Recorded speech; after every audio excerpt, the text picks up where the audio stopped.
Camden Joy could not come, nor could Tom Adelman. If you have a problem with that, you guys have to talk to Matt or Kevin down at Gig Masterworks. My name is Joey fucking Scarneckio. I'm a professional impersonator. I'm here to entertain you, and I was given something to go through. So we'll just go through these notes one by one, and then we can be on our way, and I can get paid. Let's see. Okay, so the first note here. Make sure the audience knows how much I appreciate this. Describe the whole experience as utterly impossible to believe. None of this attention can be true. The crowd seems almost real enough to touch. So there's that. Oh, hang on. I got to get this. This is Gig Masterworks here. I'm sorry. Yeah. Mike. Sorry, Kevin. Yeah, no, I made it fine. I'm fine. Yeah, plenty of time. Came straight from work. Slapped on a little aqua velva, and here I am. No, I didn't. No. There's a costume. Like a superhero kind of thing with a cape? Oh, I didn't know that. No. Well, next time. No, I took the 7. Yeah, switched to 42nd to the D. It's Broadway Lafayette. It wasn't too bad at all. No, it was a pretty decent crowd, yeah. Lots of white people, yeah. Right, kids with glasses. Well, it's a little late for that. I mean, I already told them who I was. Oh, come on. All right, All right, listen, I should go. All right? Cash. Yeah. All right. I'm going to hang this up now. Got this out of the way. It says, Tom Adelman, a name frequently mispronounced. Okay. Here's a trick. It says, I am a man. Well, that seems kind of obvious. I like tomatoes. Here I'm supposed to raise a sign. It has a tomato-shaped sort of heart, but, we'll just pretend. I am Tomato Man, and there's another sign for this, which I don't have. So, Tomato Man, Tom Adelman. I've been saying it wrong all this time. And then it says, clever, right? And here I used to think the bullies who called me that were dumb. Yeah. Guys in this country named Tom are pulled toward polemics. Pamphlets, propaganda, it's planted in the head early. Well, that's just a lazy generalization.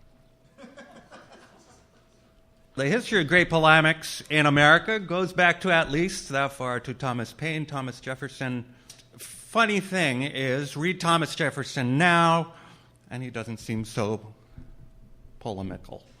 It's like the movie Pump Up the Volume. It doesn't translate to our times. I don't know that movie.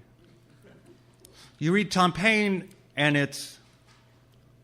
Oh, there's a little bit coming up here. I got to loosen up. All right, hang on. Castrated Catholics can't come on Camden's crotch. Friendly fantasy figures, fucking vacant, voluptuous virgin vixens. Okay, you read Tom Paine, and it's... You can kind of smell his breath. He's all working the Miley Cyrus foam finger. Oh, wait, I'm actually supposed to have a foam finger. And there's a big canopy that drops down in back of me. An exquisite rendering that evokes the period perfectly. It sounds pretty nice. You read Tom Paine, and it's, yo, yo, yo, King George, aye, fuckity fuck, what the fuck? Yours, Tom Paine. P.S. I'd be an elastic material, whilst thou art a strong adhesive, thy words bounce off me and stick to thee. Ha! Gosh. Okay, this goes on, contrasting Tom Jefferson with Tom Paine. The Declaration of Independence, on the other hand, is quite courteous, blah, blah, blah. Read it now, and it reads like a Dear John letter. Oh, and then there's this bit. I'm just going to skip along if it's okay. How you could adapt it for Twitter. as a Dear Dawn tweet or a DJ tweet, as they're called now. I've never heard it called that. I don't think that's right. At any rate, it starts off when in the course of human events, and it slowly turns into you and me, it's not working out, okay? Hashtag independence. Oh, good, there's more. Okay, now here the notes say that the canopy vanishes to reveal a completely authentic computer-generated set of Philadelphia in the summer of 1776. Jefferson is working on the preamble in his study when there's a meek knock on the door, and in walks... Oh, I see. In the background now are two actors who emerge in the computer-generated set to act this next bit out. One is Jefferson. Oh, wait, no, I'm wrong. These are not actors, but the actual people themselves. Okay. They are to be excavated and then reanimated to say these lines. That would be cool. I didn't know they could do that. So Jefferson, the real dude, all dug up and brought back to life, is back there working out the preamble, and in walks Angie, his mistress of the time. She brings him a cup of tea at his desk. He invites her to take a seat. He tests out some of the language, when in the course of human events it becomes necessary for one people to dissolve the... And then Jefferson notices that she's crying. Angie! So he asks why she's crying. So this goes back to it sounding like a Dear John letter. Okay, so she interprets his words to mean they're breaking up. He goes, no, tries to explain it's a Declaration of Independence. She starts to wail again. No, calm down. A Declaration of Independence from Great Britain, he says. All men are created equal. Jefferson reads aloud, and then he asks for cream and sugar.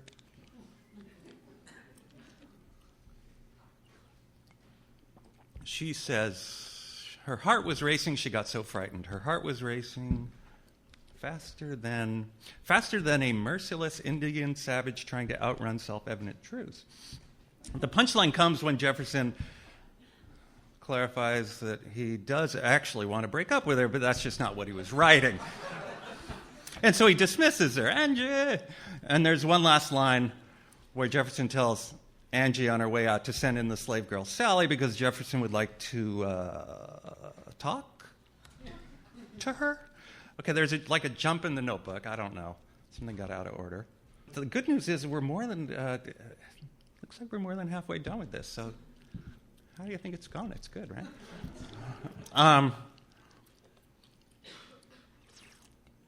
It starts off, it just says, I don't speak much about my writing. The last time it came up was at the doctor's this morning. Oh, I see. This is a joke. I said to her, Doctor, it hurts when I do this. When you do what? When I do this. I'm not seeing it. This. And then she goes, oh, are you a writer?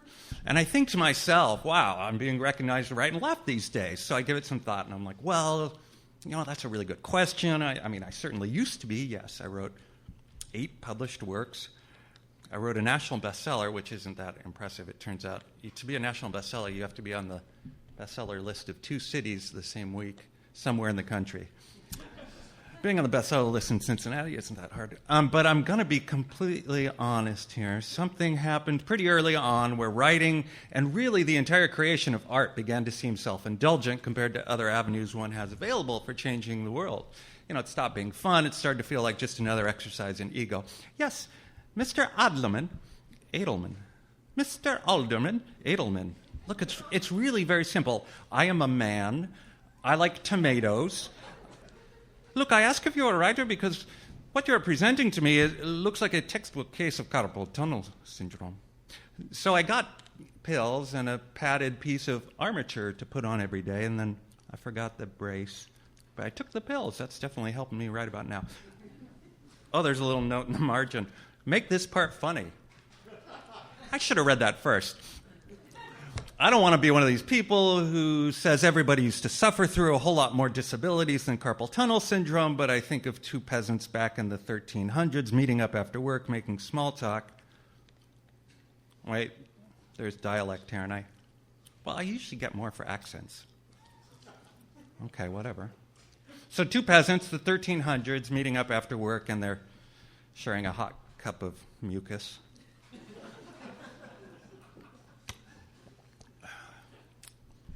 My lord gave me a new stick today. I saw that, yes. Saw you plowing up a cloud of pestilence with that bright new fancy stick of yours. We're all pretty jealous. You know, my lord don't give me presents. You know that he's no peasant. All you ever have to give him is love forever and forever. Well, yes. Did I hear my lord whipped you but 15 times this morning? Yes. And he stayed below the hairline, which was kind. Oh, yes, very kind. So how's the hacking cough? Terrible, you know, but it's not my fault. I'm the stupid peasant who can't keep my own blood and skin from sagging off my skeleton. How's your bloody tumorous mass? Oh, the wife's fine, I'll tell her you're asked. How's the scoliosis? I'm not going to lie. Sometimes I wish my spine wasn't shaped like that symbol adopted by the artist formerly known as our prince. But then I says to myself, unnamed peasant number 2, I says to myself, if you weren't in constant and unremitting agony, stinking of vomit and shit.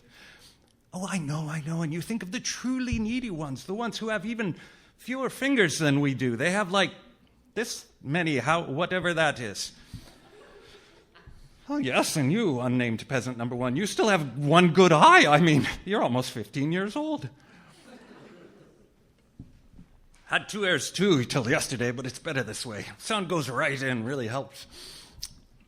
Well, it's our own fault for living in a geography conducive to small nation-states where inhumane domestic policies are tolerated between neighbors as the cost of security. Oh, someone's been reading Jared Diamond. There's a last bit here that it's supposed to indicate, I guess, some kind of new direction in writing that Adelman is taking. He's been doing like environmental journalism, and so this is one of the pieces. It's called Frog Adamantly Denies Climate Change. A frog hastily called a press conference today to denounce climate change as a hoax. Ribbit, croaked the frog, addressing journalists from a pot of water on a very low flame. Is it getting hotter? No, of course not. Reminded by reporters that scientists declared 2012 the hottest year on record ever for the lower 48 states, the frog merely twitched. No, clearly that's a lie. Here's what's happening. Someone just wants to get me out of this water. I'm thinking probably so they can make spaghetti. Pressed to identify who this was behind this conspiracy, the frog demurred, refusing to point out this someone with any of the 8 fingers on its front legs or 10 toes on its hind legs. Someone's got everyone believing in this climate change thing that no one can see or feel with the body, and they call that science. The frog gave an involuntary shudder. As President George W. Bush famously said, "Fool me once, shame on you. Fool me, you can't get fooled again." The frog convulsed sagely, then continued. Look, if you knew anything about me, you'd know that I'm very sensitive. So if I felt the temperature climbing, let's take this water, for example, if it was getting uncomfortable, obviously I'd leap right out of here. Do you think I'm stupid? The frog turned away in apparent disgust, and despite persistent follow-ups by the press, would say no more. Instead, it chose to float upside down. Its eyes glazed over and limbs stiffened, its behavior becoming more aloof. Its resolve firm, unshakable, and the water began to boil. Thank you very much.